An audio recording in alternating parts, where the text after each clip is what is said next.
Hey guys, welcome back to Fantasy Tipped. Julian here for another weekend ads episode.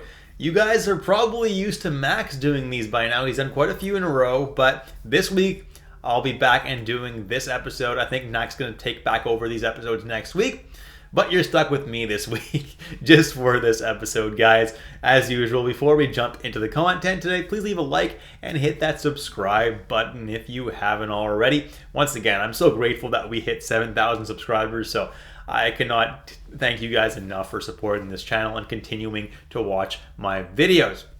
Let's jump into it, guys, and let's start with the schedule for this weekend. And on Friday, there are 3 games, Saturday 13, so a pretty busy night, and then Sunday 2. If you're looking for players to add for Friday and Sunday, you are out of luck. There are no players that play both Friday and Sunday because there are no teams that play both Friday and Sunday. So you're going to have to stream a player for Friday, Saturday, or Saturday, Sunday for this weekend. So look and see if you have any room at all on Saturday. Maybe you have a defenseman slot or something. Hopefully you're going to be able to slot something in and get a couple of games in from someone that you pick up. Because of this weird situation that Saturday is so busy, I did include defenseman in the normal place where I would normally only have forwards. So it's just the best player available is the rank that they have. Now, Friday and Saturday games, there are 2 teams that play, Edmonton and Pittsburgh. That's it. So the best player to stream for Friday and Saturday is Brian Rust, who's playing on the top line as well as the top power play right now. Looking pretty good, looking like the Brian Rust of old, the Brian Rust that we know and love, and absolutely is the best streamer for this weekend. Then I would go with the defenseman, Matthias Ekholm. If you only have room for a defenseman on Saturday, this is the guy I would definitely be going for 2 games of Matthias Ekholm. He gives you a pretty safe floor, night in and out, all those peripherals that he gets, and could potentially put up a point or 2 as well. Warren Foegele is playing on a line still with Leon Draisaitl and now with Vander Kane. It's definitely a great deployment, and he hasn't disappointed over the last few weeks. Definitely a decent streamer in my opinion. Marcus Pettersson is someone who's a little bit boom or bust, but he has his nights where he'll score you a couple points and has some nice peripherals as well. So while he's a bit of a riskier streamer, he's definitely not a bad one. Ricard Raquel, 32% rostered, is now down to the 3rd line in Pittsburgh. That line consists of Lars Eller and Jesse Puljujarvi, which is not obviously a horrible line, but is not definitely a great line either. And Raquel is definitely not my favorite streamer, but definitely a passable one. Then Ryan McLeod centering the 3rd line in Edmonton. Obviously not an amazing 3rd line with Corey Perry and Dylan Holloway, but it could be worse. And Ryan McLeod still may surprise with a point or 2 over a couple games. And finally, Lars Eller, who's centering the 3rd line in Pittsburgh. If you want players for Saturday and Sunday, there are 4 teams that play Saturday and Sunday, so a little bit better than the 2 that only played Friday and Saturday. Those 4 teams are Montreal, St. Louis, Vancouver, and Washington. Now, the number 1 guy to be streaming would be Nick Suzuki of the Montreal Canadiens. It's their top line guy, top power play guy. He's their best player in Montreal other than Cole Caulfield, and he's just been absolutely great all year. Been pretty consistent too, so definitely, if he's available, he's your number 1 streamer. Braden Shen has been a lot better as of late, so he's your number 2 streamer. Tom Wilson's top line, 2nd power play. Overall, been disappointing lately, but I'm expecting him to turn it around, and he still gives you a relatively safe floor. Colton Parayko has been phenomenal as of late with a really safe floor and putting up points pretty frequently as well.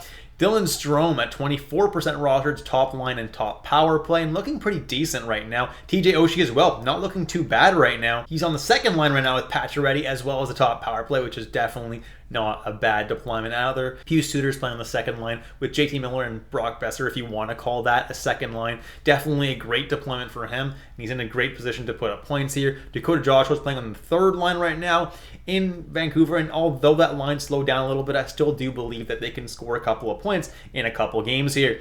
Max Pacioretty is the next guy on this list. He's playing on the top power play and the 2nd line. And while he hasn't been otherworldly yet, he definitely can put up a couple goals for you over a couple games. Teddy Bluger and Connor Garland are the other pieces of that 3rd line in Vancouver, and although they've been a little bit colder as of late, they definitely can turn it on and score you a couple goals. Juraj Slafkovsky has definitely heated up as of late. Could even have him higher on this list. He's playing on the top line and top power play in Montreal, and has been very, very good as of late.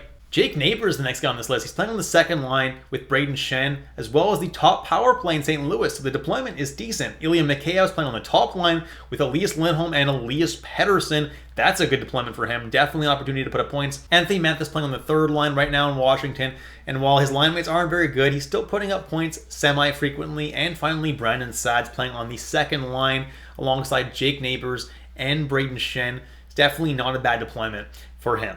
If you want to stream a goalie for Sunday, there are going to be 4 options. It's going to be Casey DeSmith, who's going to play against the Capitals on Sunday in all likelihood, because I imagine that Demko is going to get the Saturday game against a tougher opponent. And then Joel Hofer against the Montreal Canadiens, assuming that Hofer doesn't start against Buffalo the night before. If Binnington starts that game against Buffalo, Hofer should get the Montreal Canadiens. And then Jake Allen or Caden Primo against the St. Louis Blues, because I'm expecting the number 1 goalie Montembeault to get the start against Dallas, which is the tougher team.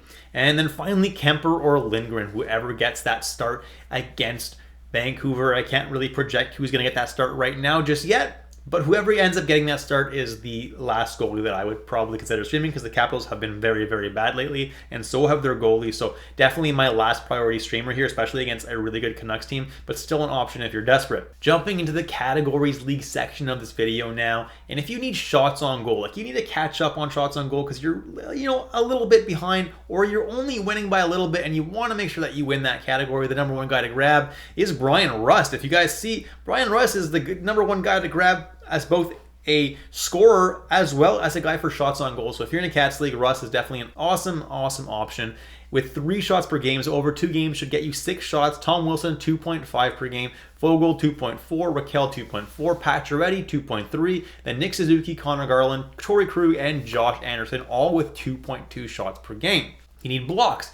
David Savard blocking 3.1 times per game, so over a couple games should give you around 6 blocks. Caden Gooley 2.9, Colton Parayko 2.6, Ian Cole 2.1, Ryan Graves 1.9, and Tyler Myers also 1.9. You need hits. Michael Pizzetta is hitting 3.3 times per game, Dakota Joshua 3.0, Sammy Blake 2.9, Tom Wilson 2.7, Arbor Jacki 2.4, Noah Juleson 2.4, and Beck Melanson 2.3. If you need face-off wins, the number 1 guy is Nick Dowd, believe it or not. 8.2, so over 2 games should get you about 16 face-off wins. Suzuki 7.9, Strome 7.6, Bluger 7.1, Evans 6.4, Braden Shen 6.1, Noble Achari 5.9, Lars Eller 5.8, and then Ryan McLeod 4.5, but lately it's been higher than that. McLeod was playing on the left wing, so his average is a little bit lower than what it should be. Definitely not a terrible ad there. And that's it, guys. Thank you so much for watching all the way through. If you enjoyed my content today,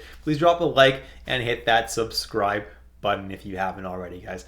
Thanks so much for watching, and I'll catch you in the next episode of Fantasy Tipped.